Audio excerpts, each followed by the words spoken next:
Functions of bounded variation का मतलब ये है कि अगर फंक्शंस के ग्राफ के अंदर उसके जो वेरिएशन है वो कंट्रोल किए जा सकते हैं, है ना, कंट्रोल्ड वेरिएशंस, इस सेंस में भी आप समझ सकते हैं, है ना। जैसे साइन एक्स के ऑसिलेशंस किसी भी इंटरवल पे आप कंट्रोल कर सकते हैं, बट अगर आप ग्राफ लेते हैं साइन 1/x का, है ना, and you take the domain which is very close to 0, you will get this sort of graph. And यहाँ पर आप देख पाएंगे कि इतने रीजन के अंदर, मतलब when your domain, your x is very close to 0, your function oscillates infinitely, which is an uncontrolled variation.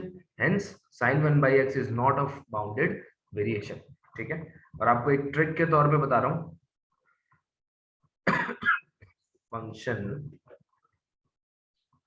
x to the power alpha sin 1/x to the power beta for x non-zero. Of course x has to be non-zero, otherwise sin 1/x to the power beta will not be defined, and 0 for x equals to 0. ये function is of bounded variation, which is also known as BV, bounded variation only for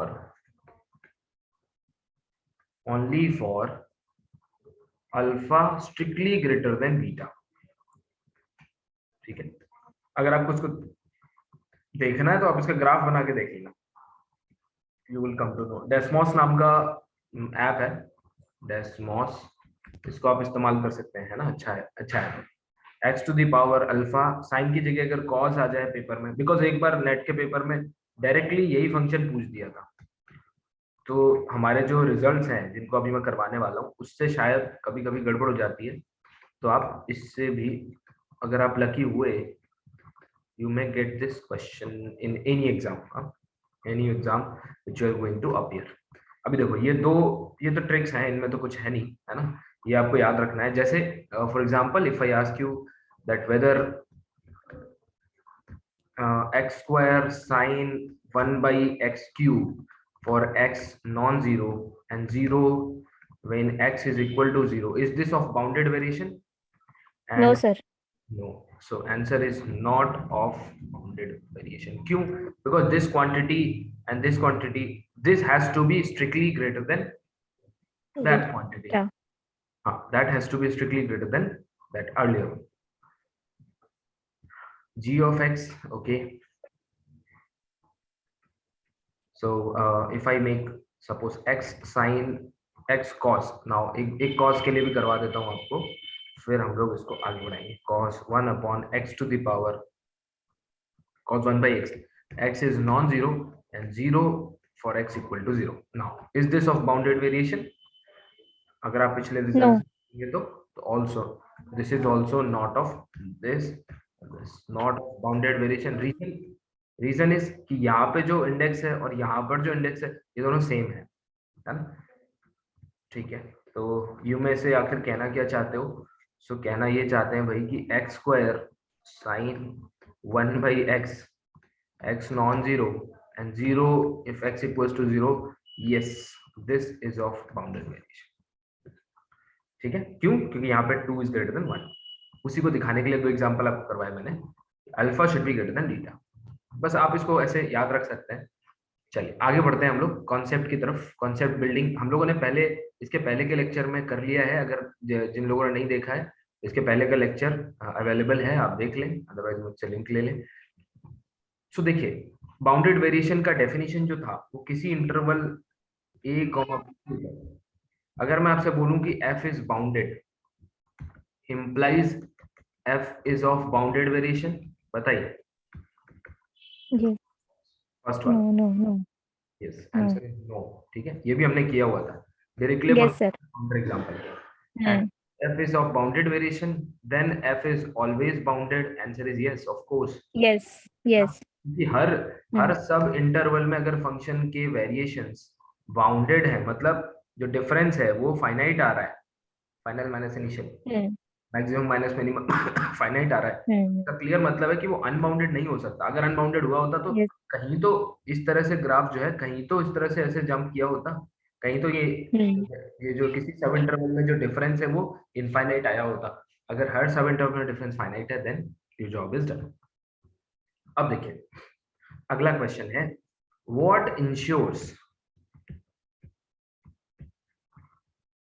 that given function is, and ये सबसे important part of bounded variation, क्या ensure करता है? ठीक है, तो देखिए जो पहला पहला रिजल्ट मैं लिखवाने जा रहा हूं आपको, उससे आपको श्योरिटी मिल जाएगी यस हमारा फंक्शन कब, मतलब कब this will be of bounded variation, है ना, ये आपको श्योरिटी मिल जाएगी, और कब नहीं होगा। तो देखो सबसे इंपॉर्टेंट, मैं इस रिजल्ट को लिखवाने से पहले आपको एक ऑब्जर्वेशन बताना चाहता हूं।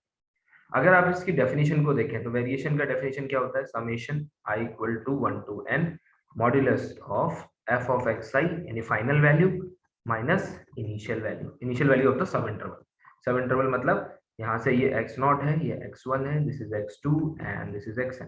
ठीक, हर सब इंटरवल में इसके पार्टीशन किए गए हैं क्लोज्ड एंड बाउंडेड इंटरवल के।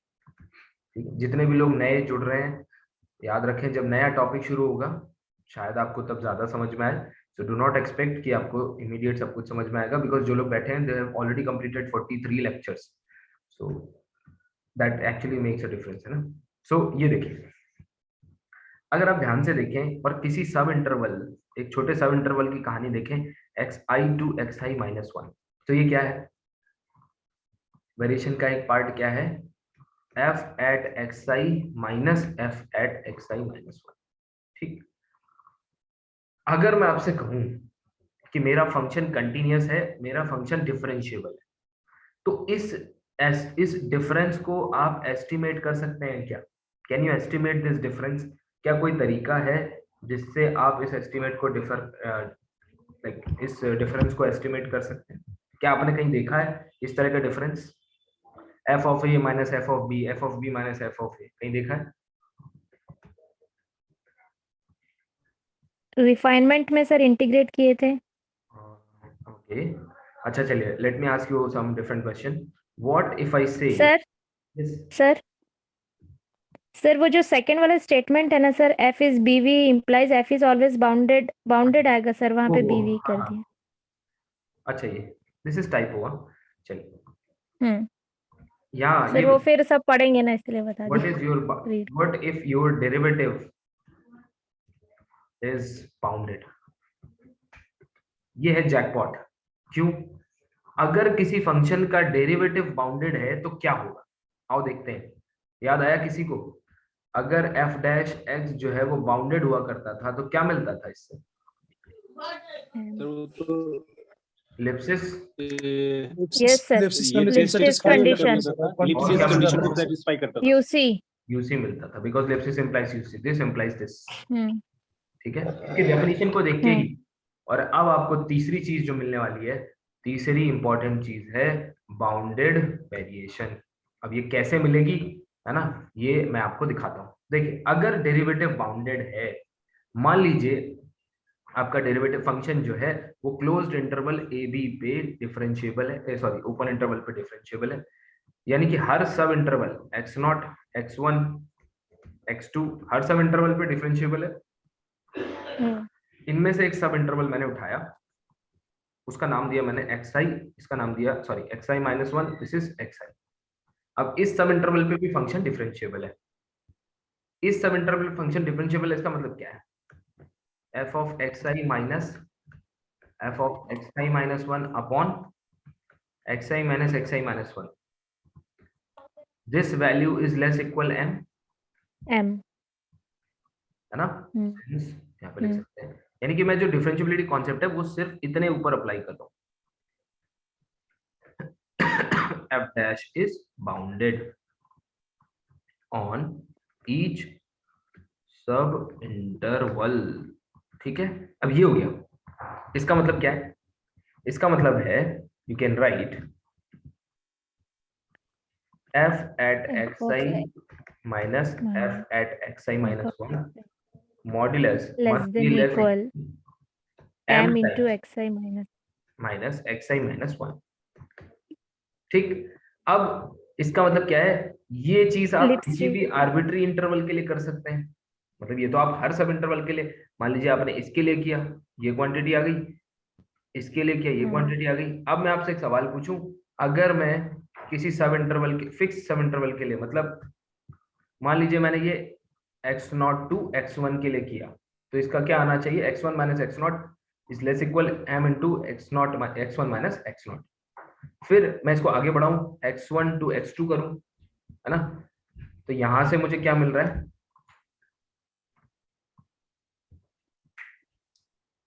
अगर मैं f of x2 minus f of x1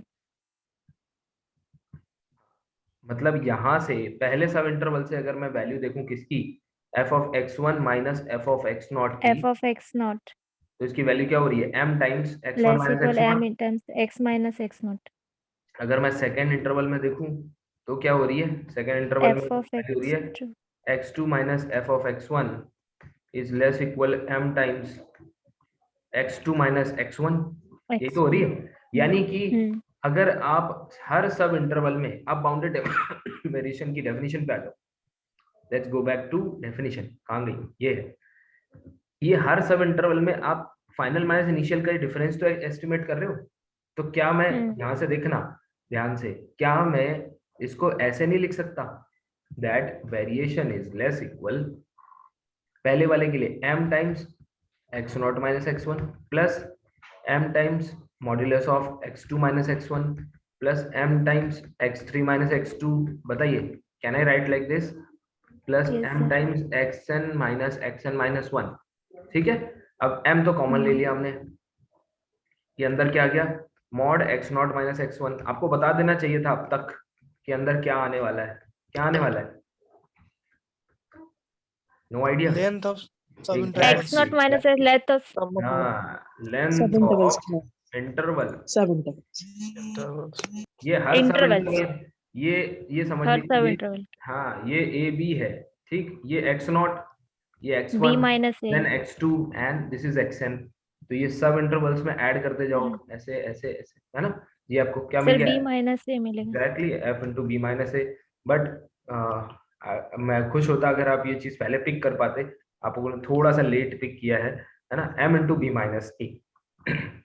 इसका मतलब ये वैल्यू तो फिक्स है, फाइनाइट वैल्यू है, और b माइनस ए क्या है, लेंथ ऑफ द इंटरवल, ये भी फाइनाइट है, that is your variation is finite, Bounded. that is f is always of bounded variation, है कि नहीं, यानी यहां से रिजल्ट बन गया, क्या क्या रिजल्ट बना भाई, बताइए,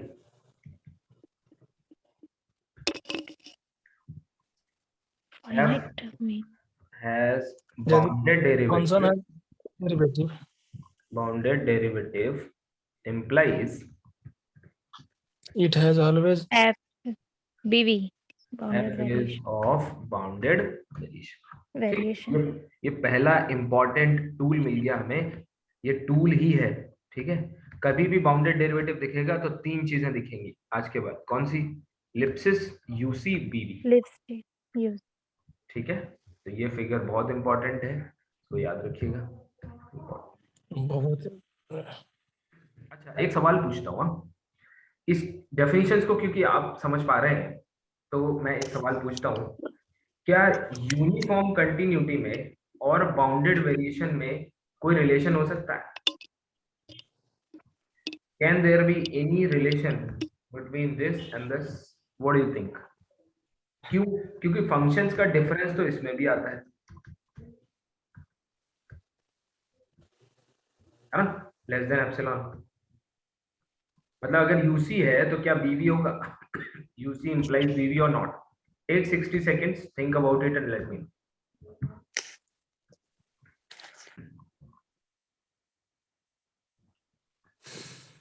Whenever this happens, it happens with some reason, क्या रीजन होता है, that whenever, ये हमेशा ऐसे ही लेस देन एप्सिलॉन नहीं हो जाता, क्या होता है, xi minus xi minus 1 less than delta. Any Less than norm of your partition must be less than epsilon, less than delta, है ना? ये लिमिटिंग केस की बात है, हर पार्टीशन में ऐसा नहीं होगा, है ना? जब आप बहुत रिफाइन करते जाएंगे तब ऐसा होगा। आप जो बोल रहे हैं उसको लिख के देखिएगा, वो बिल्कुल उसका कोई रेलेवेंस नहीं है ना? अब मयूरी आप क्या बोल रहे थे? That there should not be any relation because of this fact. No sir. अच्छा, why do you think? Sir अपन जैसे कोई कंटिन्यूअस फंक्शन ले लेते हैं, जैसे कि sin 1/x is a continuous function. Sir x into sine 1/x अगर अपन कर लेते हैं, बिल्कुल, x नॉट इक्वल्स टू 0 पे, और अदरवाइज अपन उसको 0 लेंगे तो वो तो कंटिन्यूअस फंक्शन बनेगा सर, बिल्कुल, बट वो बीवी तो नहीं है हाँ एग्जैक्टली वही तो। सर। अगर वो कंटिन्यूअस ही नहीं है तो यूनिफॉर्म का भी तो वही होगा ना, कंटिन्यूअस ही नहीं आ रहा है तो यूनिफॉर्म भी कई उसी बार में ले लेंगे कई बार अपन। आपको डेफिनेशन देख के भी थोड़ा सा आइडिया लग जाता है। जैसे my another question, next question is there any relation between ellipsis and BB? Yes sir, relation yes है? क्यों यस, ऐसा लग रहा है? हर लिप्सिस फंक्शन बीवी होगा sir. because this also deals with the difference of functions, difference of functional value, yes sir. और इसमें भी वही चाहिए। ठीक है, चलो देखते हैं। मान लेते हैं, मान लेते हैं let f be a ellipsis function, with sir प्रत्येक लिप्सिस फंक्शन तो यूसी होता है sir. ellipsis function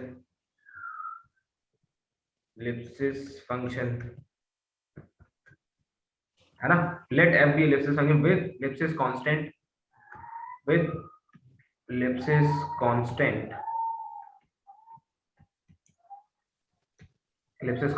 L, that is fx minus fy is less equal L times x minus y। ठीक है, और फंक्शन ellipsis यानी कि ये कंडीशन सेटिस्फाई कर रहा है हर सब इंटरवल पे। तो वही चीज जो हमने पिछली बार करी थी, क्या करोगे? summation mod f of xi minus f of xi minus 1 will be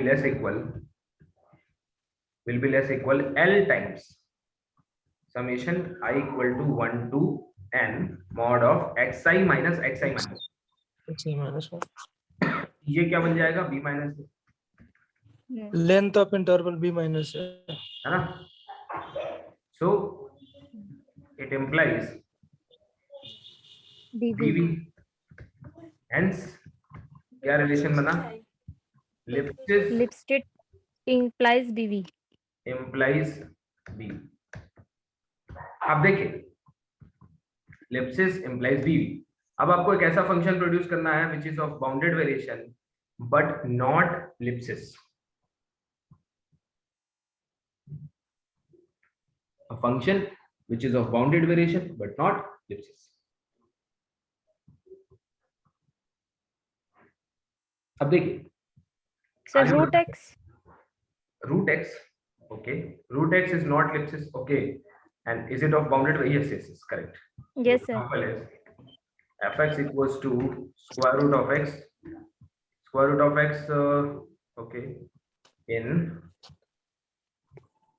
so don't you feel that it is of bounded variation? Okay, sir बोल रहे हैं कि सर इसके पहले हम लोग रिजल्ट पढ़े थे कि प्रत्येक हाँ। लिप्सिस फंक्शन में यूसी होता है सर। हाँ तो यूसी हो जाएगा तो प्रत्येक यूसी बीवी नहीं हो जाएगा सर? एक सेकंड, इसको डील कर लेते हैं हम लोग पहले। तो इन्होंने कहा कि it is square root of x, so square root of x of course not ellipsis, but is it of bounded variation? BV है 0 to 1, let us say। Sir, monotonically increasing है ना सर ये रूट x। एग्जैक्टली, इसका मतलब आपने increasing है। पहले आपने वो रिजल्ट पढ़ लिया है। ओके, ठीक है, मैं पढ़ा दूंगा अभी। fx is square root of x in 0 1 is of bounded variation। तो आप इससे भी समझ सकते हैं कि ये फंक्शन कंटिन्यूअस है और बाउंडेड है प्लस मोनोटोनिक है ना? अब आप पूछेंगे मोनोटोनिक का क्या रिलेशन है? ठीक है, some of you have already studied, but मैं आपको अभी सिखा देता हूँ। It is of bounded variation and इसको हम लोग पहले डील कर चुके हैं, that it's not ellipsis, not देखिए मोनोटोनिसिटी का क्या रिलेशन है उसको देख लेते हैं। बहुत इंपॉर्टेंट रिमार्क है ये, ठीक है, इसको ध्यान रखिएगा। तो f is of bounded variation, f is of bounded variation if and only if, सबसे इंपॉर्टेंट पार्ट तो इसका है ये, है ना, इसको मैं रिजल्ट भी बोल सकता हूँ, इंपॉर्टेंट रिजल्ट, इसको ध्यान रखिए। if and only if f can be expressed as difference of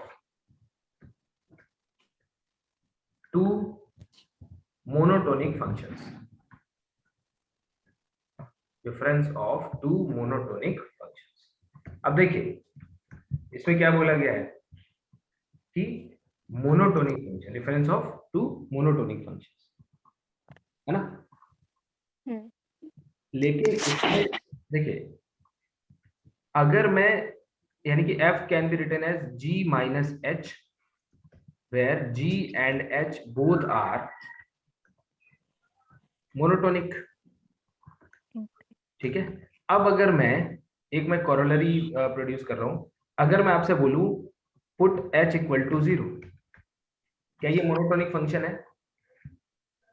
hx equal to 0 yes monotonic function, ठीक है। yes sir constant है। then can you get that every monotonic function is of bounded variation? क्यों? देखो हर bounded variation वाला function जो है वो g minus h के फॉर्म में लिखा जा सकता है। ये if and only if condition है हर मोनोटोनिक, हर फंक्शन जो विच इज ऑफ b। तो अब अगर मैं बोलूं कि h 0 है, मतलब फंक्शन कोई मोनोटोनिक है इटसेल्फ, तो मान लो f कोई मोनोटोनिक फंक्शन है खुद में, तो आप f को ऐसे भी तो लिख सकते हैं, f is equal to f minus 0 where 0 is 0 function not usual 0, cap लगा देता हूँ स्पेशल बनाने के लिए। ये क्या है? 0 फंक्शन है, याद रखना। ऐसे नहीं लिखा जाता फंक्शन को, कैसे ऐसे नहीं लिखा जाता h इक्वल टू 0, या तो आप लिखिए hx equal to 0 for every x, है ना, या फिर आप लिखिए h इज आइडेंटिकली 0, यानी 0 फंक्शन, ठीक। तो अगर मैं 0 लिख दूं तब भी तो देखिए ये वाली कंडीशन सेटिस्फाई हो रही है। इसका क्या मतलब है कि अगर फंक्शन केवल खुद में भी मोनोटोनिक है तब भी आपका काम हो जाएगा। दूसरा फंक्शन कौन बन जाएगा? ऐसे केस में दूसरा फंक्शन 0 हो जाता है, यानी every monotonic function is of bounded variation. तो अगर मैं आपसे क्वेश्चन पूछूं, 3 क्वेश्चन पूछूंगा, ठीक है। Example number 1, fx equals to sin x 0 to pi by 2, ठीक है। gx equal to curly x, ठीक है, x बिलोंग्स टू 1/2 to 2/3, ठीक है। तीसरा है hx इक्वल टू, तीसरा फंक्शन लिख रहा हूं, this is greatest integer x, let us say, and x is -1 to 2। इन 3 क्वेश्चंस में वो कौन से हैं function which is of bounded variation, बताइए।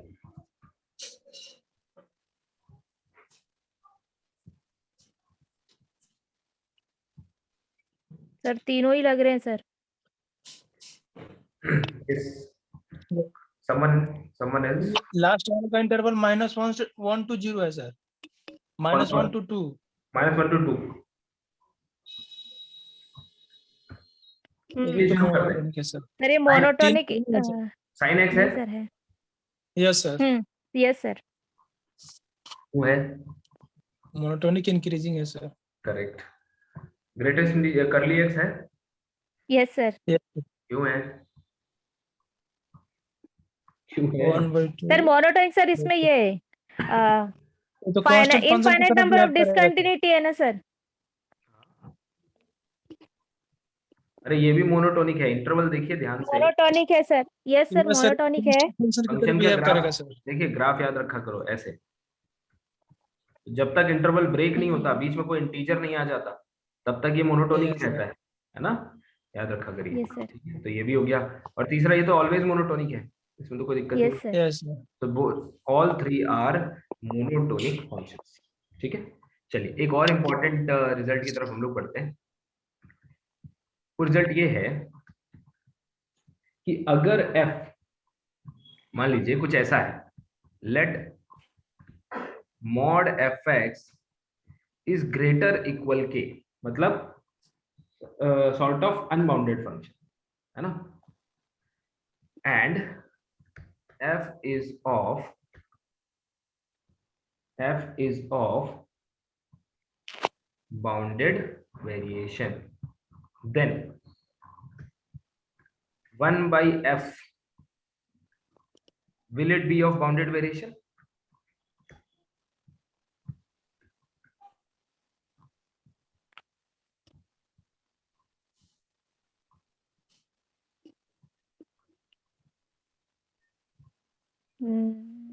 No.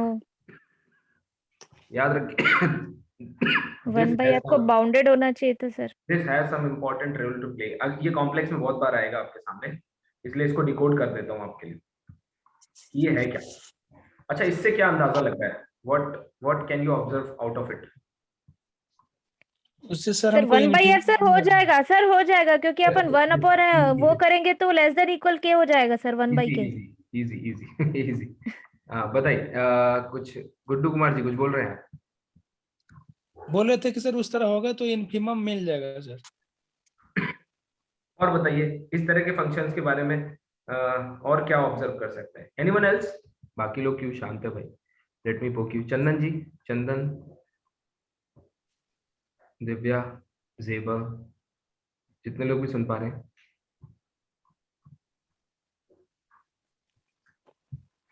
बताइए what you can observe out of it.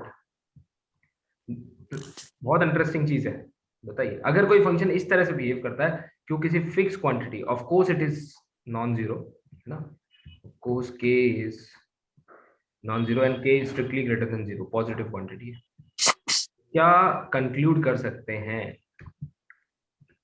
बहुत अच्छी बात बताऊंगा आपको जो कॉम्प्लेक्स तक याद रहेगी। कॉम्प्लेक्स में इस तरह से बहुत क्वेश्चन आते हैं।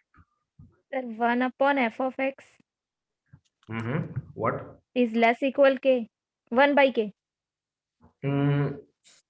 अच्छा, 1 अपॉन f, ये जब हम लिखते हैं, mod f of x, हाँ ये जब हम लिखते हैं तो हमें मतलब we have to make sure that 1 upon f is defined, है ना।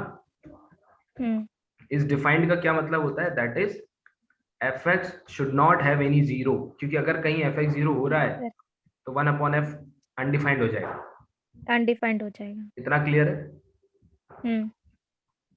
Yes sir. अब बताइए, हाँ मैंने आपको पूरा हिंट कर दिया, बाकी लोग भी बोले, I don't know why they are. Sir हो गया सर, फिर 1 upon sir mod f of fx x जो लेस हमारा देन है ना, इक्वल 1 upon k लिख सकते हैं सर अपन इसे, और sir f of x is not equals to 0 है के सर। बीच में बिलोंग नहीं करेगा सर वो, और वो जो है ना पूरे अनबाउंडेड हो जाएगा सर। इसका इन्फीमम और सुप्रीमम, इन्फीमम हो जाएगा माइनस इन्फिनिटिव और सुप्रीमम हो जाएगा सर प्लस इन्फिनिटिव। देखिए बड़ी सिंपल सी चीजें हैं, दो चीजें आप इसमें सर आगे सर वो सर बाउंडेड हो जाएगा sir 1 upon f of x लेंगे उसको। अरे नहीं, उससे पहले ही है, ईमान लो। इसीलिए मैंने कहा कि हायर एजुकेशन में कभी भी जल्दबाजी नहीं किया करते, है ना। रिमार्क 2 पेशेंस के साथ सोचते तो बता पाते। 2 रिमार्क हैं इसके। कोई किसी को कुछ कहना है? Anyone else, anything to say? Chandan ji, can you hear me? Yes sir. बताएं, any remark that you can put? अच्छा एक बात बताओ, ये मैं 12th लेवल पे पूछ रहा हूँ, इंटरमीडिएट लेवल पे अगर फंक्शन ऐसे सर ये होगा बाउंडेड? नहीं, फंक्शन तो ऐसा जरूरी नहीं है कि मतलब अनबाउंडेड हो जाए, लेकिन अगर किसी फिक्स नंबर से बड़ी वैल्यू ही ले रहा है, इसका मतलब क्या है? किसी एक खास इंटरवल को छोड़ दे रहा है और बाकी सारी वैल्यू रेंज सेट में ले रहा है, ठीक ले रही है सर।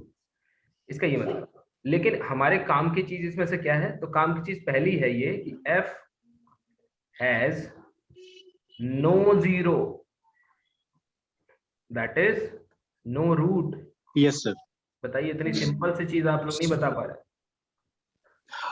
इसके पास कोई सॉल्यूशन कोई जीरो नहीं होगा कभी, क्योंकि जीरो जीरो होता के तो सर ये इक्वल नहीं डिफाइन है। नहीं होगा। क्योंकि अगर कोई भी जीरो होता तो उसके लिए एफ ऑफ अल्फा जीरो होना चाहिए था और फिर ये इनइक्वालिटी ट्रू नहीं रहती। ठीक है, सेकंड रिमार्क क्या है, 1/f is always well defined, है कि नहीं? मैंने सब लिख के दे दिया था फिर भी आपने नहीं समझा। ये देखो लिखा था एंड बाउंडेड, है ना? तो अगर f is of bounded variation and satisfies this inequality, then 1/f will also be of bounded bounded variation. Variation. ठीक है, so this is of BV. ठीक, तो ये इंपॉर्टेंट है सर यस बोलिए। यहाँ पे तो हम सीधे ऐसे ही, हो सकता है मेरा बहुत शॉर्टकट हो कि हमको लगा ये बाउंडेड वेरिएशन ओरिजिनल दिया हुआ है तो इसके जो भी एम्पलीट्यूड्स वाला ग्राफ होगा वो फाइनाइट होगा, तो इसलिए 1/f भी हमारा कोई ना कोई फाइनाइट मिलेगा, इसलिए हम ऐसा बोल पाए। ये हाँ, बात, ये दो नहीं, ऑब्जर्वेशन बिल्कुल ध्यान में। लेकिन हाँ, तो लॉजिक तो अभी भी यही है, लेकिन बस ये है कि जी आपने जंप मारा, मैंने जंप नहीं मारा। आपने जंप मारा, यस सर, 1/f ये के बहुत बारे में बात नहीं की। रूट का है। आपने 1/f को कि 1/f डिफाइंड है और बाउंडेड है, ये बात अपन नहीं कर पाए, है ना? ठीक है, बाकी रेस्ट ऑफ द थिंग्स सबसे सबसे इम्पोर्टेंट प्रॉपर्टी तो 1 है सर। हाँ एग्जैक्टली, सबसे F has इम्पोर्टेंट no है zero and no root. It has no root, ये बड़ी इंपॉर्टेंट प्रॉपर्टी। और 1/f जो है डिफाइंड है, ये भी इंपॉर्टेंट है। ठीक है, चलिए आगे बढ़ते हैं। तो अब देखिए, हम आज एक और इम्पोर्टेंट कॉन्सेप्ट की बात करेंगे जिसका नाम है प्रिमिटिव, जिसका नाम है प्रिमिटिव। ठीक है, आई थिंक आई होता है प्रिमिटिव। क्या होता है प्रिमिटिव, इसको समझ लेंगे पहले कि प्रिमिटिव का मतलब क्या होता है। यस, तो पहले तो आप मुझे, आप में से कोई बताना चाहे प्रिमिटिव क्या होता है? क्या अभी सुना है primitive? MSc, BSc, 11th 12th कभी पढ़ाते हुए? हाँ सर, प्रिमिटिव्स को सुने हैं। यस ये सर, सुना है सर। बताइए, जो सुना है वो इंटीग्रल वैल्यू में सर आता है क्या? हाँ, इंटीग्रेशन में सर आते हैं क्या टर्म? इंटीग्रेशन में भी होता है, अभी दिखाऊंगा आपको, तो मैं बताऊंगा। प्रिमिटिव ग्रांड रूप को होता है सर सर। तो प्रिमिटिव वो बोलते हैं। सोल्यूशन ऑफ कर्व्स निकाला था, मतलब और पार्शियल डिफरेंशियल इक्वेशन में उसमें बोलते थे find its primitive. Okay okay okay, correct, ठीक है। प्रिमिटिव का मतलब होता है ओरिजिन। जैसे जब डिफरेंशियल इक्वेशन में आपसे कहा करते थे ना फाइंड इट्स प्रिमिटिव, मतलब इसका ओरिजिन निकालो, कहाँ से आया है ये, है ना? तो अब मैं आपको एक एग्जांपल से समझाता हूँ। अगर मैं आपके सामने कोई फंक्शन रख दूं f, ठीक है, और मैं आपसे कहूं find its derivative if it is differentiable, so can you find the derivative? No. And it will be f prime, है ना? f prime will satisfy IVP Darboux theorem, rest is unknown, बाकी सारी चीजें नहीं पता। लेकिन अगर मैं आपसे कहूं find the function here g, जिसको डिफरेंशिएट करने पर ये आ जाए, मतलब f प्राइम, f को डिफरेंशिएट करने से क्या मिलता है? f प्राइम मिलता है। फिर से एरो याद रखेंगे तो जिंदगी भर याद रहेगा कि ये कॉन्सेप्ट क्या है ना? ठीक है, f को डिफरेंशिएट किया तो f प्राइम मिला। अब मैं आपसे उल्टा सवाल पूछ रहा हूँ, इस गिवन फंक्शन का मुझे प्रिमिटिव बताइए, यानी कहाँ से आया है, ओरिजिन क्या है, यानी कि जो फंक्शन निकल के आया है उसका प्रिमिटिव क्या है? सो प्रिमिटिव सर इंटीग्रेट करेंगे। Obviously, तो जिन्होंने अभी आप सब लोग सर, यही बोल रहे थे कि सर मैंने कहीं इंटीग्रेशन में सुना है, तो ऑफ कोर्स इंटीग्रेशन से ही differentiation and integration are inverse operations. याद रखिए, इनवर्स ऑपरेशंस होते हैं एक दूसरे के, है ना? यानी कि डी एंड ये जब कंपोज होते हैं तो आइडेंटिटी बनता है, ये कंपोज होता है तो आइडेंटिटी बनता है। लेकिन ये सब कहाँ होता है? याद रखिए, इसमें टेक्निकल चीज है, केवल finite dimensional non linear spaces. ठीक है, इसमें let us not go into the deep depth of this topic, finite dimensional non linear spaces. लेकिन ये तभी होल्ड करता है। इनफाइनाइट डायमेंशनल में ऐसे डिफरेंशियल और इंटीग्रल ऑपरेटर्स होते हैं जो एक दूसरे से कैंसिल नहीं होते, ठीक है। मतलब जैसे हम लोग कहते हैं integral and differential of sine x, तो ये क्या आ जाता है, साइन एक्स आ जाता है। तो इसका मतलब क्या है, इसका मतलब ये है, ये रिमार्क मैंने इसलिए बता दिया कि ओनली फॉर कि आपको कहीं कोई पूछे कि ये हमेशा होता है क्या, तो आप बोल सकते हैं नहीं हमेशा नहीं होता। जैसे एक बड़ा फेवरेट क्वेश्चन है, मैं हमेशा पूछता हूँ, अगर मैं आपसे पूछूं कि अल्फा प्लस आई बीटा किसी इक्वेशन का रूट है, तो क्या अल्फा माइनस आई बीटा उसका हमेशा रूट होगा? Yes sir. देखिए पुराने बच्चे ये बोलें तो उन्हें सोचना चाहिए, आंसर इज नॉट। सर ये कैसे हमेशा होगा? Not in general. क्यों, कब होता है और कब नहीं होता है? देखो दो पार्ट में बता देता हूँ। होता कब है ना, तो alpha minus i beta is also a root, यानी कि रूट जो है वो पेयर में होते हैं कब, अगर आपके पास जो डिफरेंशियल जो इक्वेशन है उसके जो कॉफिशिएंट है वो कहां से आ रहे हो, रियल से आ रहे हो। इफ कॉफिशिएंट्स आर रियल, आप कहोगे सर कॉफिशिएंट रियल का मतलब क्या है, हालांकि कहोगे तो नहीं, इतना तो समझ ही रहे होगे। कॉफिशिएंट मतलब 2x square minus 3x plus 1। लेकिन अगर आपने कॉफिशिएंट कॉम्प्लेक्स से ले लिया, not if coefficients are from set of complex number C, मतलब अगर आप कुछ ऐसी इक्वेशन है x square plus 1 minus iota into x plus 2i equal, मतलब इसका रूट निकाल रहे हैं इक्वल टू 0, है ना, तो ऐसे केस में रूट कॉन्जुगेट रूट पेयर में होने जरूरी नहीं है, so not necessarily in pair. अगर आपको इसको देखना है तो एक रूट ले लो 1 प्लस आयोटा, दूसरा ले लो 2 माइनस आयोटा, इसको ले लो अल्फा, इसको ले लो बीटा, क्या करो अल्फा प्लस बीटा निकालो, अल्फा इंटू बीटा निकालो, सॉरी अल्फा इंटू बीटा निकालो, फिर क्या x square minus alpha plus beta into x plus alpha into beta equal to 0। ये इक्वेशन बनाओ, आप क्लियरली देख पाओगे कि आपको इसमें जो रूट, ये जो कोएफिशिएंट मिलेंगे ये कॉम्प्लेक्स नंबर होगा, ठीक है। तो ये आप सबके लिए है जो लोग 11th 12th को पढ़ाते हैं या प्लान कर रहे हैं, ठीक है, या खुद के लिए भी, सेल्फ नॉलेज भी, ठीक है। चलिए वापस आते हैं।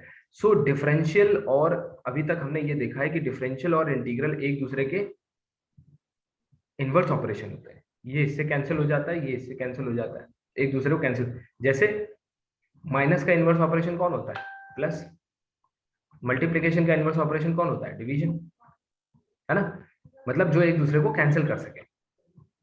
2 से मल्टीप्लाई किया है 2 से डिवाइड कर दो कैंसिल हो जाएगा, 2 ऐड किया है 2 सब्ट्रैक्ट कर दो कैंसिल हो जाएगा, है ना, मतलब नल रिजल्ट जो है वो आइडेंटिटी बन जाएगा।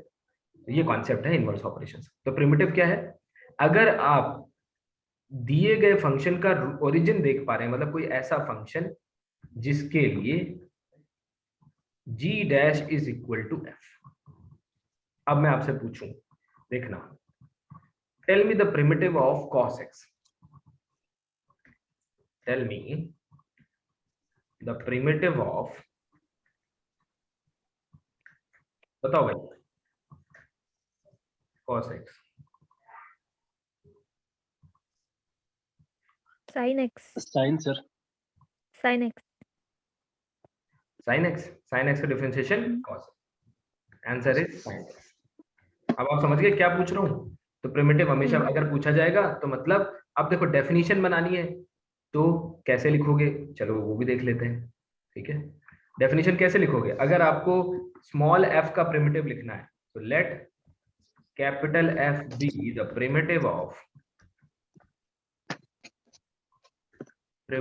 स्मॉल f, देन क्या होना चाहिए बताओ,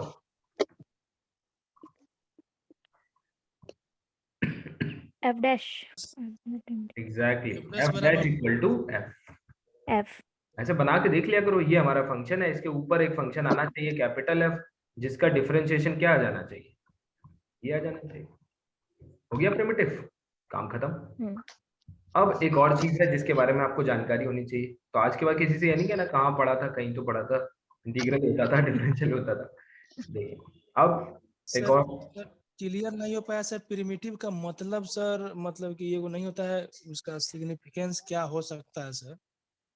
वो क्लियर मैं इसमें हमको। देखिए मैं कुछ भी पढ़ाता हूँ उससे पहले आपको उसका मतलब और सिग्निफिकेंस समझा देता हूँ।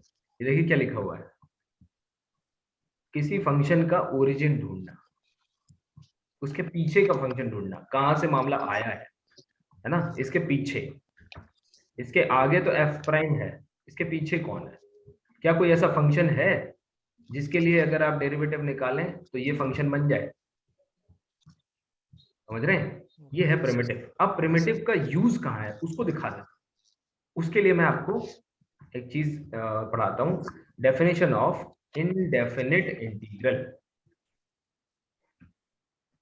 indefinite integral.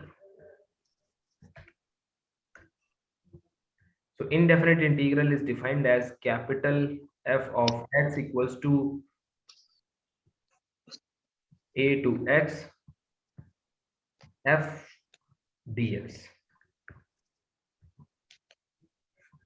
ठीक, देखो ये x जो है वो इससे एसोसिएटेड है, इसको t कर लो, f t dt, t कर लोगे तो कंफ्यूजन नहीं होगा, f t dt। अब देखिए कई बार तो मैं कई दिनों तक इसमें रहता था कि यहाँ x क्यों नहीं लिख सकते। क्या आप सबको क्लियर है कि यहाँ पे x क्यों नहीं लिख सकते?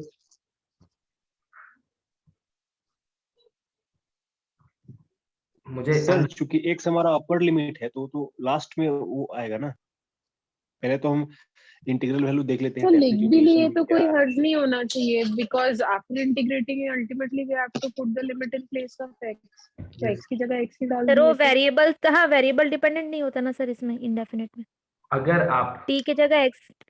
अगर आप यहाँ पे x भी रख देते हैं तो बस आपके अंडरस्टैंडिंग के लिए है कि ये अल्टीमेटली ये लिमिट आपको पुट करनी है। हम लोग कंफ्यूजन अवॉइड करने के लिए यहाँ पे x हटा देते हैं क्योंकि ये x और ये x मैच ना कर जाए, बस that is the only thing. ठीक है, अब मैं आपसे पूछता हूँ, अगर ठीक है now if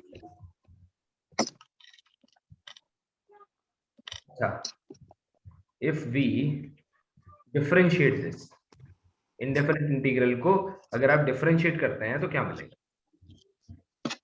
we differentiate with, अच्छा with f of a equal to 0। ठीक है, डिफरेंशिएट इसका नाम दे दो स्टार, तो क्या मिलेगा? f डैश एक्सिस, क्योंकि तो डिफरेंशियल किसके और रिस्पेक्ट इंटीग्रल में एक कर दूसरे रहे के, हैं, मतलब रिस्पेक्ट भी तो पता होना चाहिए ना, लाइक अगर हम x के रिस्पेक्ट में कर रहे हैं तो लिबनिट्ज रूल लगाना पड़ेगा। नहीं नहीं नहीं, x x x with respect to x, तो सर लिबनिट्ज रूल लगाएंगे, वही तो मैं कह रहा हूँ। देखिए ये डिफरेंशिएशन अंडर इंटीग्रेशन। ये नहीं, देखिए वही तो मैं कह, ये जो t आप देख रहे हैं ये एक ही फंक्शन है जो अल्टीमेटली x का होने वाला है। लेबनीज रूल कब लगाया जाता है? जब आपको एक से ज्यादा वेरिएबल का फंक्शन इन्वॉल्व है जिसमें एक को आपको कांस्टेंट रखना है। ये t जो है वो अल्टीमेटली x में आने वाला है, वही तो समझाया मैंने कि इसको कंफ्यूजन दूर करने के लिए क्यों रखा है ना। अब देखिए so f dash x equals to fx, बताओ यहाँ से क्या निकला?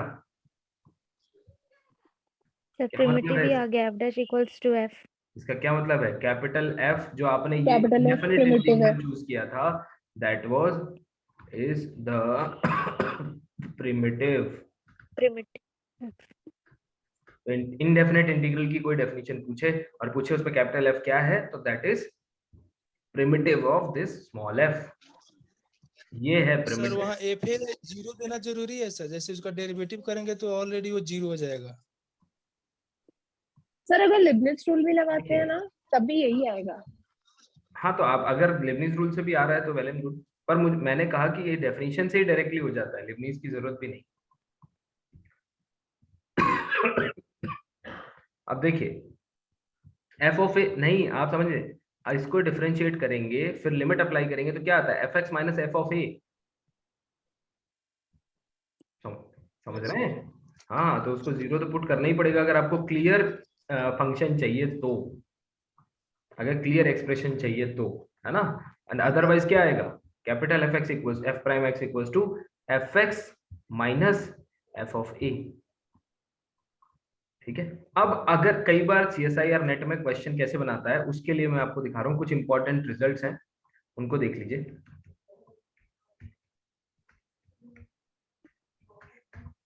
देखिए अंदर वाला जब भी इनडेफिनेट इंटीग्रल आपके लिए डिफाइन करेगा a to x f of t dt, कभी भी आपको ऐसा इनडेफिनेट इंटीग्रल, टंग ट्विस्टर हो रहा है यार ये, इनडेफिनेट इंटीग्रल आपको कभी दिखाई देगा तो आपसे जो चीज पूछेगा वो बताओ। ये जो दो फंक्शंस में इन्वॉल्व है, कौन सा, एक है कैपिटल एफ और एक है स्मॉल एफ।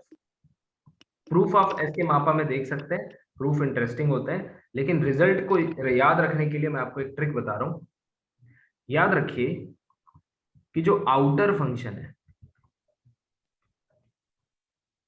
आउटर फंक्शन वो एक स्टेप आगे रहता है। Outer function is ahead of inner function. आप पूछेंगे इनर फंक्शन कौन है, तो ये वाला है इनर फंक्शन और ये वाला है आउटर। क्लियर है? ठीक, अब आप सोचेंगे कि ये अहेड का मतलब क्या है, तो आइए दिखाता हूं आपको। अहेड का मतलब ये है कि मान लीजिए स्मॉल एफ जो है वो रीमान इंटीग्रेबल है, क्योंकि उतना तो चाहिए, इस डेफिनेशन को डिफाइन करने के लिए एफ का इंटीग्रेबल होना भी तो जरूरी है ना। तो मान लीजिए f is Riemann integrable, then capital F is continuous. Second, if f is continuous, ठीक, then your capital F is differentiable। देखना यहां से बहुत अच्छा रिजल्ट निकलेगा ये सेकंड वाले से। ये दोनों ही बहुत इंपॉर्टेंट। अब आप पूछोगे सर वो अहेड वाला क्या बता रहे थे, तो अहेड ये था, देखो कभी कभी क्या होता है, मतलब मैंने आपको एक चेन बनवाई थी, क्या लिमिट एग्जिस्ट करे, left hand limit right hand limit तो इक्वल हो और फंक्शनल वैल्यू के बराबर हो तो कंटिन्यूटी आती है। तो कई बार लिमिट एग्जिस्ट करती है तो पर फंक्शनल वैल्यू के इक्वल नहीं होती है ना। तो सबसे प्राइमरी स्टेप क्या है, लिमिट का एग्जिस्ट करना। अगर वो फंक्शनल वैल्यू के इक्वल हो जाए तो फंक्शन कंटिन्यूअस हो जाता है। फर्दर अगर डिफरेंशियबिलिटी तो फंक्शन डिफरेंशिएबल हो जाता है। ये चेन बनती है, इसकी एक सिमेट्रिक चेन है। कंटिन्यूटी से पहले क्या, इंटीग्रेबिलिटी। क्यों, क्योंकि कई बार कंटिन्यूअस फंक्शन से पहले रीमान इंटीग्रेबिलिटी इंश्योर हो जाती है। So can you tell me a discontinuous function which is Riemann integrable? Sir यही अपना greatest integer function. Exactly, any monotonic function है ना व्हिच इज नॉट कंटिन्यूअस। तो पहले आती है रीमान इंटीग्रेबिलिटी, फिर आती है कंटिन्यूटी और फिर आती है डिफरेंशियल। पॉपकॉर्न के साथ भी तो यही घटना घटेगी, लड़ाई होगा। मुझे लगा था आप पॉपकॉर्न बोलेंगे क्योंकि आपने उस पर काफी रिसर्च किया, मैंने देखा एक दो दिन में। मुझे भेजा है इसलिए बता रहा हूं। नहीं समझ में आ रही थी वो पॉपकॉर्न मुझे। अभी समझ में आ रही है कि नहीं? अब सब ठीक लग रहा है। हाँ, तो वही खुद से देखिए करेंगे तो अच्छा है। अब देखिए रीमान इंटीग्रेबिलिटी, देन कंटिन्यूटी और then differentiability.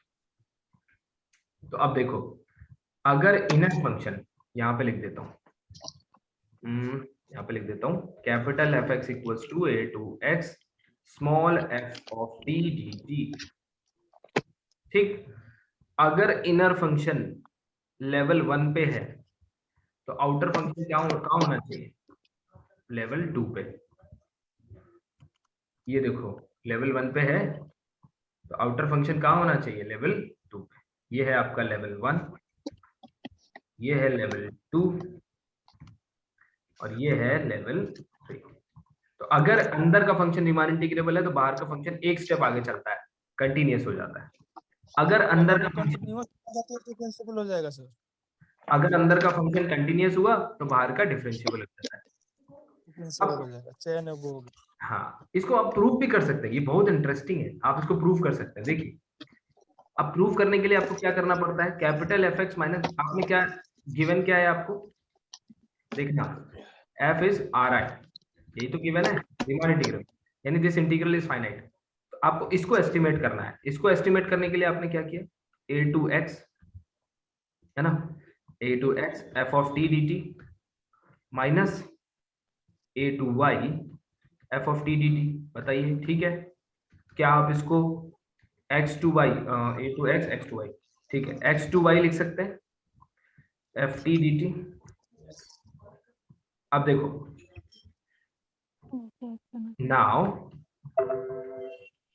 now if x approaches to y, यानी कि x that is x minus y less than delta, then क्या होगा इसका, ये इंटीग्रल का वैल्यू क्या आएगा, जब x minus y less than delta, मतलब x और y एक दूसरे को अप्रोच कर रहे होंगे तो लेंथ जो है इंटरवल की वो एकदम छोटी हो जाएगी, उस पे एरिया क्या हो बनेगा, जाएगा, उसका एरिया क्या बनेगा 10 to 0 0 है ना। और इसका मतलब क्या हुआ, fx minus fy tends to 0 as x minus y x approaches to y, या x minus y less than delta, जब ये हो जाता है x minus y is less than delta then fx minus fy is less than epsilon। Prove हो गया, continuous है outer function. Continuity. Similarly आप डिफरेंशिएबिलिटी भी प्रूव कर सकते हैं, ठीक है। तो होपफुली अब आगे इसको आप वर्कआउट करेंगे। अब देखो पूछा क्या जाता है, अगर फंक्शन इंटीग्रेबल है, यानी ये इनडेफिनिट इंटीग्रल वेल डिफाइंड है, तो इंटीग्रल वेल डिफाइंड है तो फंक्शन कंटिन्यूअस हो जाता है। तो क्या रिमार्क 1 में मैं ये लिख सकता हूं कि capital F is always continuous? बताइए, डू यू एग्री या फिर कोई डाउट है? क्यों लिख रहा हूं ऑलवेज, क्योंकि देखिए इसको तो डिफाइन होना ही पड़ेगा। अगर ये लिखना है ना, provided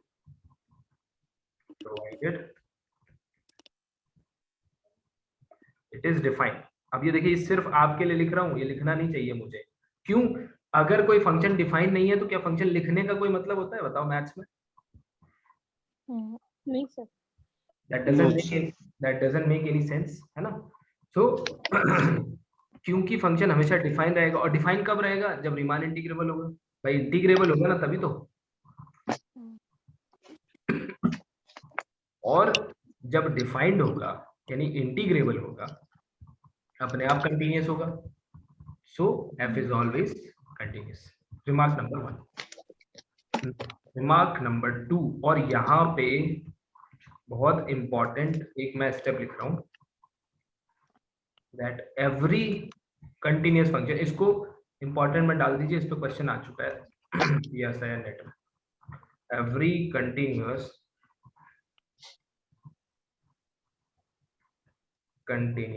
function has a primitive, और ये हो गया, समझ लीजिए गोल्डन टिकट। क्यों, इसका मतलब ये हुआ कि if we have a continuous function, primitive is confirm ना, ये f है। अगर मैं ये कह दूं कि ये कंटिन्यूअस है, इसका मतलब क्या है, surely we will have its derivative exists function g such that g prime equal to f। कहां से आया ये, क्यों लिख दिया मैंने, every continuous function is having primitive। ये जो रिमार्क लिखा मैंने, रिमार्क 2 इसी में से लिखा है। क्या मुझे कोई एक्सप्लेन कर सकता है, ट्राई कर सकता है एटलीस्ट? सर कंटिन्यूअस है तो कैपिटल F हमने कहा डिफरेंशिएबल है, और हमने स्टार्टिंग में लिखा है F is equals to F dash, exactly, तो उसका प्रिमिटिव है वो। एग्जैक्टली, वेरी गुड एकदम सही। सबको समझ में आया? नहीं, देखिए अगर स्मॉल f कंटिन्यूअस है तो मैंने कहा प्रिमिटिव ऑलवेज हैज प्रिमिटिव, इसके प्रिमिटिव तो हमेशा एग्जिस्ट करेगा। एक और प्रॉपर्टी बताऊंगा, बहुत अच्छी प्रॉपर्टी है, उसको भी ध्यान रखिएगा। Always has primitive. देखो एनालिसिस जो है वो इंटर रिलेटेड है, मैंने अगर अच्छे से पढ़ा है तो आपको ज्यादा दिक्कत नहीं। ऑलवेज हैज प्रिमिटिव क्यों? बिकॉज कैपिटल एफ जो है वो डिफरेंशिएबल हो जाता है स्मॉल एफ के कंटिन्यूअस होने से, है ना, डिफरेंशिएबल हो जाता है तो डेरिवेटिव निकाल सकते हैं। और हमने प्रूफ किया था f dash equal to small f, ये आया था कि नहीं? इसका मतलब क्या? प्रिमिटिव आ गया। बताओ ठीक है। Yes sir. अब मैं एक और स्टेटमेंट लिखने जा रहा हूँ, ठीक है, इसको ऐसे डाल दो, और ये भी उतना ही इंपॉर्टेंट है सीएसआई और नेट की दृष्टिकोण से। देखो समझ में आ रहा है कि नहीं? पहले तो मुझे कंफर्मेशन दे दो यार, सब लोग समझ में आ रहा है? Yes sir. Yes. Yes sir. बाकी लोग भी बताओ भाई।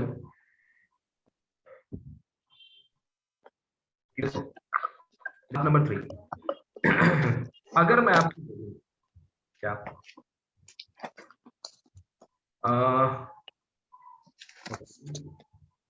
if f has a primitive, if f has a primitive, then it satisfies IVP। बहुत इंटरेस्टिंग है ये, बहुत ही इंटरेस्टिंग। क्यों? क्योंकि IVP के साथ एक चीज आती है, क्या? Monotonic. cannot have jump type discontinuity। Monotonic कहां से आ जाता है भाई? Jump type discontinuity.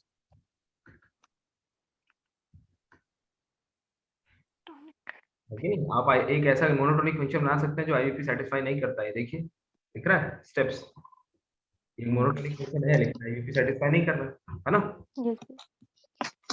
मुझे लग रहा है रिवीजन नहीं चल रहा है, आप लोगों के अंदर भी जंप डिस्कंटिन्यूटी आ रही है, फैक्टर्स को जंप करके जा रहे हैं। चलिए अब इसको ध्यान से देखिए, क्यों मैं बोल रहा हूँ और कितने लोगों को समझ में आ गया है कि यस, जैसे कि अगर फंक्शन के पास प्रिमिटिव है तो वो IVP सेटिस्फाई करेगा। ये कितने लोगों को समझ में आ गया है? मतलब प्रिमिटिव सर ये चूंकि ये सर कंटिन्यूअस होगा तो फिर वो जंप कंटिन्यूटी के कर कारण नहीं सर, पाएगा ना। प्रिमिटिव हमारा कंटिन्यूअस। एग्जैक्टली एक्चुअली मैं ये चाहता हूँ कि मेरे जितने भी स्टूडेंट हैं वो सारी की सारी गलतियां, रोज 20 गलतियां करें। कितनी? कम से कम 20, ताकि वो 20 सही चीजें सीखें। ठीक है, अब आपने ये गलती कर दी तो अब मैं आपको सिखाऊंगा तो आपको ज्यादा याद रहेगा। याद रखिए मैंने लिखा है कि f अगर कंटिन्यूअस है तो उसके पास हमेशा IVP होगा, ठीक है ना। लेकिन मैंने ये नहीं कहा कि जिसके पास IVP है वो हमेशा कंटिन्यूअस होगा। क्या मैंने इसका रिवर्स स्टेटमेंट बोला? नो सर, इसका मतलब प्रिमिटिव है तो उस प्रिमिटिव किसी के पास है सर, तो मतलब कि उसके पास तो कंटिन्यूअस फंक्शन हो जाएगा ना सर। कैसे हो जाएगा मुझे समझाइए। ये फंक्शन है f, इसके पास if primitive and only if case नहीं बता सर। एक आपने रिमार्क में हाँ इफ एंड ओनली इफ नहीं बोला एफ इज कंटिन्यूअस बोला, एफ इज वो तो कंटिन्यूअस है ठीक तो है, प्रिमिटिव है। देखिए मैंने नहीं लिखा है ये तो ठीक है, पर एक मैथमेटिक्स की अंडरस्टैंडिंग भी है, उसको भी समझ लेते हैं। अगर f के पास प्रिमिटिव है तो प्रिमिटिव कौन है?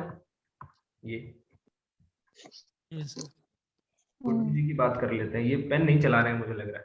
ये एरो बना लोगे ना, जैसे एक बार एरो आपको बताया था अपर सम लोअर सम में, ये जो एरो आपको दिखा रहा हूं मैं, ये कभी प्रिमिटिव भूलोगे नहीं, है ना। तो देखो अगर g के पास प्रिमिटिव है, f के पास प्रिमिटिव है तो क्या मतलब है इसका? g dash equal to f, यानी कि एक फंक्शन एग्जिस्ट करेगा g जो कि कंटिन्यूअस भी होगा और डिफरेंशिएबल भी होगा। क्यों? इसको डेरिवेटिव होना है ना। Yes sir. डिफरेंशिएबल होके क्या बनाएगा? f। अब मुझे ये बताओ f की कंटिन्यूटी की गारंटी कहां से मिल गई भाई आपको? ये कहां का मैथमेटिक्स है? ये समझ नहीं आया। जी का तो जी कंटिन्यूअस होगा सर। जी अरे भैया जी तो डिफरेंशिएबल होगा, जी कंटिन्यूअस नहीं होगा, जी डिफरेंशिएबल होगा, एक स्टेप आगे। Yes sir. पर f को कैसे कंटिन्यूअस बोल दिया, ये समझ में नहीं आया। क्या क्या लॉजिक? अगर f कंटिन्यूअस है, यहाँ तो मैंने आपको लॉजिक बताया, f कंटिन्यूअस है इसका मतलब क्या है कैपिटल एफ जो है वो डिफरेंशिएबल है, कैपिटल एफ डिफरेंशिएबल है तो f dash x equal to small f, और जो कि इशारा करता है प्रिमिटिव की तरफ। तो ये तो पूरा एरो बना हुआ है, ठीक है। उल्टा मैंने ऐसा नहीं बताया, इसका मतलब can there be any discontinuous function which can have a primitive, this is your question. Can there be a discontinuous function, मैं कहता हूं फंक्शन आईवीपी सेटिस्फाई करता है, आप कहते हैं वो कंटिन्यूअस होगा। अरे नहीं, कंटिन्यूअस फंक्शन के पास आईवीपी होती है, लेकिन आईवीपी सेटिस्फाई करने वाले फंक्शन तो sin 1/x भी है, हैविंग प्रिमिटिव। बातों ही बातों में मैंने आपको आंसर भी दे दिया है। अब देखते हैं, ये कल यहीं से हम लोग स्टार्ट करेंगे, है ना। ये आपका क्वेश्चन है और मैंने आपको आंसर बता दिया है क्या, यस। यानी कि एक डिसकंटिन्यूअस फंक्शन आप बना पाओगे जिसके पास प्रिमिटिव है पर वो फंक्शन कंटिन्यूअस नहीं है, ठीक है। आपको ढूंढना है। और मैं आपको एक इंटरेस्टिंग बात बताता हूँ, आपकी बुकलेट में बिल्कुल वर्ड टू वर्ड लिखा हुआ है, मतलब सिर्फ बुकलेट खोलना है, you will get the answer. तो कल हम लोग यहाँ से इस रिमार्क पे आओ, ये जो वेरी इंपॉर्टेंट रिमार्क मैंने बोला है कि अगर फंक्शन के पास प्रिमिटिव है देन वो आईवीपी सेटिस्फाई करेगा। कुछ तो लॉजिक होगा दोस्त। ये फिगर आपको कोई लॉजिक नहीं दे रहा, मुझे तो साफ दिख रहा है। चलो हिंट दे रहा हूं, यूज डार्बॉक्स थ्योरम। अब बताओ,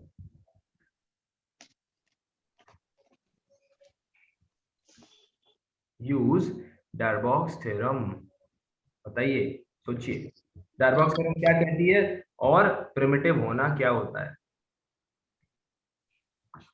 ये एफ है, ये जी है और जी डैश इक्वल टू एफ है, और डार्बॉक्स थ्योरम का रिलेशन है जी डैश से। अब बताओ, सब तो बता दिया यार। सर ये तो डॉरबॉक्स से तो हमारे पास लोअर सम्स और अपर सम्स का इन्फिनिम सुप्रीमम आएगा ना। डार्बॉक्स थ्योरम, आप भी जंप डिसकंटिन्यूटी वाले हैं भाई। डार्बॉक्स थ्योरम जो हमने डेरिवेटिव के लिए पढ़ी थी, क्या थी वो, ओहो, किसी को याद है कि भूल गए? Test equal 0। हैं? ये कौन है भाई, प्लीज लेट मी सी। किसने बोला भाई f dash C equal to 0?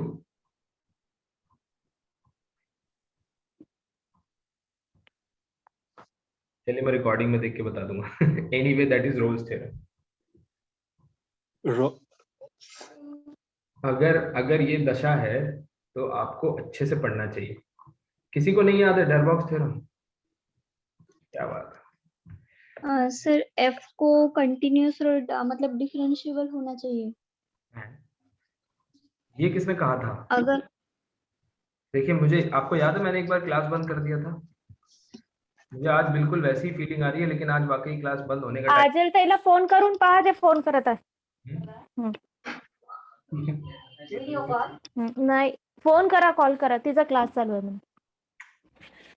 ये आप लोग इतने सीनियर हैं, क्या बोलूं मैं। इसीलिए साइंस के बच्चे बहुत पीछे हैं, कारण जो है स्पष्ट है। बताइए व्हाट इज डार्बॉक्स थ्योरम, चलिए नोट्स खोल के बताइए। चलिए, not happy at all. Darboux theorem, इसको मैंने कहा था आईवीपी ऑफ डेरिवेटिव। ये ऐसी अनसंग थ्योरम है जो बहुत कम पूछी जाती है ना, लेकिन क्वेश्चंस में बहुत ज्यादा स्टार लगा लीजिए इसको। ये क्या कहती है कि अगर कोई फंक्शन है जो कि डिफरेंशिएबल है और एफ डैश एक्स एग्जिस्ट करता है, केवल एग्जिस्ट कर जाए, है ना वो कंटिन्यूअस होना जरूरी है, नो। डिफरेंशिएबल जरूरी है, नो।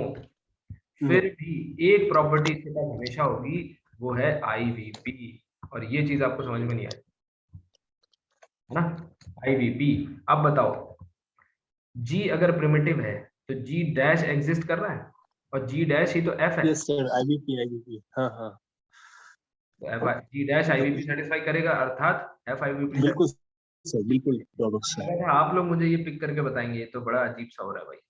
चलिए कोई बात नहीं, हमारा काम है काम कर देना, बाकी आप लोगों की मर्जी, ठीक है। So these 3 are important remarks. अगर आपको ये एरो बनाना आ गया, है ना, एक फंक्शन, उसके पीछे उसके आगे ये सब चीजें सीख ली तो ये टॉपिक भी टफ नहीं है ना।